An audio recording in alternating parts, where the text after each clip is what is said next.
தமிழொலி நேயர்களுக்கு வணக்கம். இன்றைய காலை நேர தலைப்புச் செய்திகள். பாராட்டி சட்ட நடைமுறை தடை மீண்டும் நீடிக்கப்பட்டுள்ளதாக நிதியமைச்சர் அறிக்கையொன்றை வெளியிட்டுள்ளது. பாரேட் சட்ட நடைமுறை தடை கடந்த மார்ச் மாதம் 31ஆம் தேதியுடன் நிறைவடைந்த நிலையில் மீண்டும் நீடிக்கப்பட்டுள்ளதாக அறிவிக்கப்பட்டுள்ளது. அதன்படி 2025 மார்ச் 31க்கு முன்னர் சலுகை தொடர்பில் கலந்துரையாடிய 25 மில்லியன் ரூபாய்க்கும் குறைவான கடனை பெற்றுள்ள சிறிய மற்றும் நடுத்தர வணிகங்களுக்காக 2025ஆம் ஆண்டு டிசம்பர் மாதம் 31ஆம் தேதி வரை இந்த சலுகை காலம் நீடிக்கப்பட்டுள்ளது.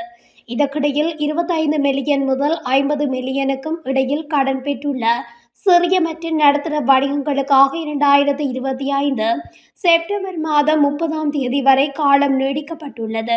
மேலும் 50 மில்லியனுக்கும் அதிகளவான கடனை பெற்றவர்களுக்கு 2025 ஜூன் மாதம் 30ஆம் தேதி வரை காலம் நீடிக்கப்பட்டுள்ளது.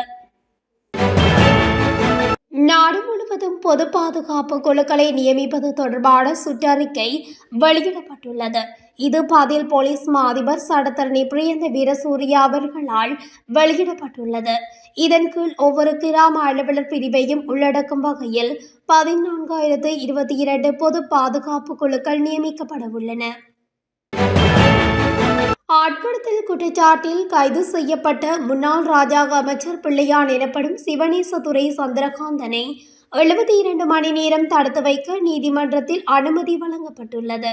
இலங்கையின் கிழக்கு பல்கலைக்கழக முன்னாள் உபவேந்தர் பேராசிரியர் சுப்பிரமணியம் ரவீந்திரநாத் கடத்தப்பட்டு காணாமல் போன சம்பவம் தொடர்பில் பிள்ளையான் கைதானமை குறிப்பிடத்தக்கது.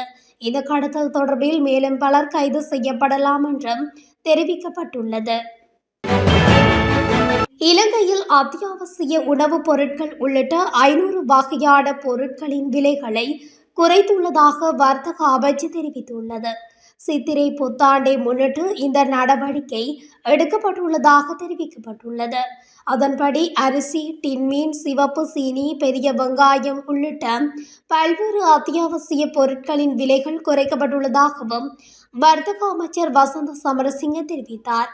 அதே சமயம் குறித்த பொருட்களை சந்தை விலையை விடவும் மிக குறைந்த விலையில் சதோச ஊடாக இம்மாதம் முழுவதும் பொதுமக்கள் பெற்றுக்கொள்ள முடியும் எனவும் அவர் குறிப்பிட்டார். காணாமல் போனவர்கள் தொடர்பான அநீதிகளால் பாதிக்கப்பட்டவர்களுக்கு நீதியை உறுதி செய்வதில் அரசாங்கம் உறுதியாக இருப்பதாக பிரதமர் ஹரணி அமரசூரிய அறிவித்துள்ளார்.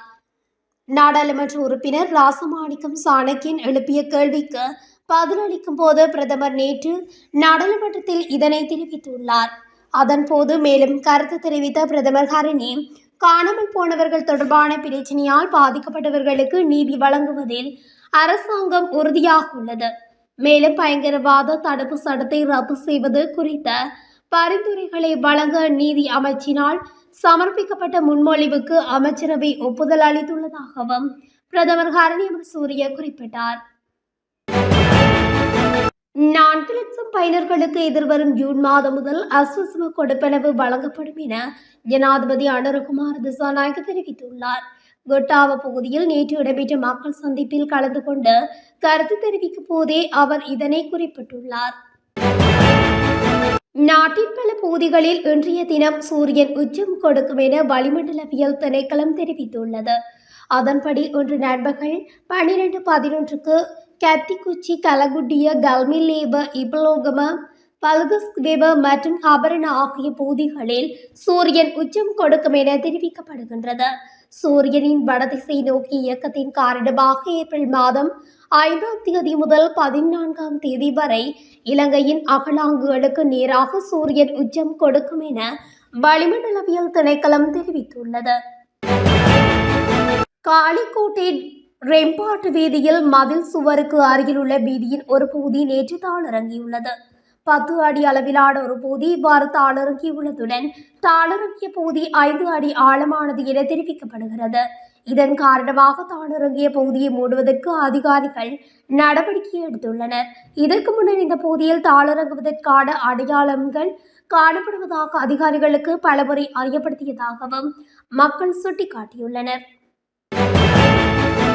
யாழ்ப்பாணம் நாவற்குழி பகுதியில் விபச்சாரம் நடைபெறுவதாக சந்தேகிக்கப்பட்ட வீடொன்று போலீசாரால் முற்றுகையிடப்பட்டதுடன் 4 பேர் கைது செய்யப்பட்டுள்ளனர்.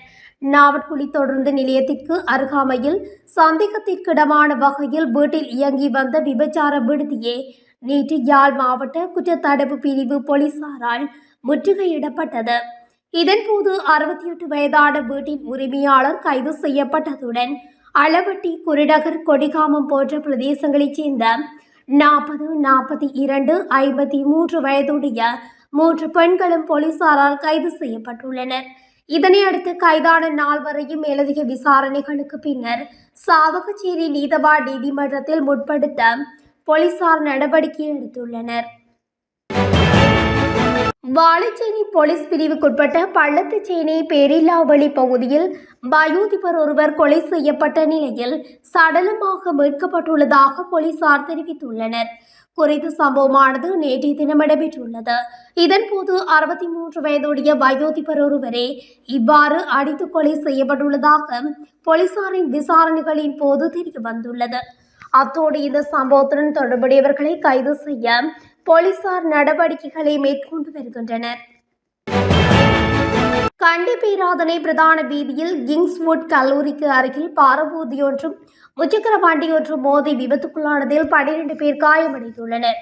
பேராதனை நோக்கி படித்த பாரபூதியொன்றும் கண்டி நோக்கி படித்த முச்சக்கர வண்டியொன்றும் நேருக்கு நேர் மோதியதில் இந்த விபத்து நேர்ந்துள்ளது. இந்த விபத்தில் காயமடைந்த 12 பேரில் 6 பேர் பேராதனை வைத்தியசாலையிலும் 6 பேர் கண்டி போதனா வைத்தியசாலையிலும் அனுமதிக்கப்பட்டுள்ளதாக காவல்துறையினர் தெரிவித்தனர். குறித்த விபத்து தொடர்பான மேலதிக விசாரணைகளை கண்டி தலைமை காவல் நிலையத்தின் போக்குவரத்து காவல் பிரிவினர் மேற்கொண்டு வருகின்றனர். வடக்கு மாகாணத்தின் 13 கல்வி வலயங்களில் உள்ள பாடசாலைகளில் இருந்து 56 பாடசாலைகளை விரைவில் மூடுவதற்கு கல்வி அமைச்சு நடவடிக்கை எடுத்துள்ளது. வடக்கு மாகாணத்தில் 50க்கும் குறைந்த மாணவர்கள் கல்வி கற்கும் 266 பாடசாலைகள் உள்ளன என்ற அதிர்ச்சி தகவலை வடக்கு மாகாண கல்வி அமைச்சின் புள்ளி விவரங்கள் தெரிவிக்கின்றன. நாடு முழுவதும் 50க்கும் குறைவான மாணவர்களை கொண்டுள்ள பாடசாலைகளை 3 கிலோமீட்டருக்குள் வேறு பாடசாலை இருப்பின் அவற்றை மூடுவதற்கு தற்போதைய அரசு திட்டமிட்டுள்ளது. இதே நேரம் வடக்கில் மூடப்படும் நிலையில் காணப்படும் 56 பாடசாலைகளிலும் யாழ்ப்பாணம் மாவட்டத்திலே அதிக பாடசாலைகள் உள்ளமை குறிப்பிடத்தக்கது. உள்ளூராட்சி மன்ற தேர்தலுடன் தொடர்புடைய முறைப்பாடுகளின் எண்ணிக்கை அதிகரித்துள்ளதாக தேர்தல் ஆணைக்குழு தெரிவித்துள்ளது. அதன் அடிப்படையில் கடந்த 24 மணி நேரத்தில் 64 முறைப்பாடுகள் பதிவாகியுள்ளதாக தெரிவிக்கப்பட்டுள்ளது. இதன்படி 20ஆம் தேதியிலிருந்து 8ஆம் தேதி வரை 944 முறைப்பாடுகள் கிடைக்கப்பெற்றுள்ளதாக தேர்தல் ஆணைக்குழு தெரிவித்துள்ளது. தேர்தல் சட்டத்தை மீறியமை தொடர்பான முறைப்பாடுகளே இதுவரை அதிகமாக கிடைக்கப்பெற்றுள்ளது. வவுனியா ஓமந்தை பன்றிக்கெய்தகுளம் பகுதியில் மின்சாரம் தாக்கியதில் குடும்பஸ்தர் ஒருவர் உயிரிழந்துள்ளார். குறித்த குடும்பஸ்தர் நேற்று காலை தனது வீட்டில் உள்ள காற்று அழுத்தம் இயந்திரம் மூலமாக முச்சக்கர வண்டியை சுத்திகரிப்பு செய்து கொண்டிருந்த போது தவறுதலாக மின்சாரம் தாக்கிய நிலையில் அவர் பரிதாபமாக உயிரிழந்தார்.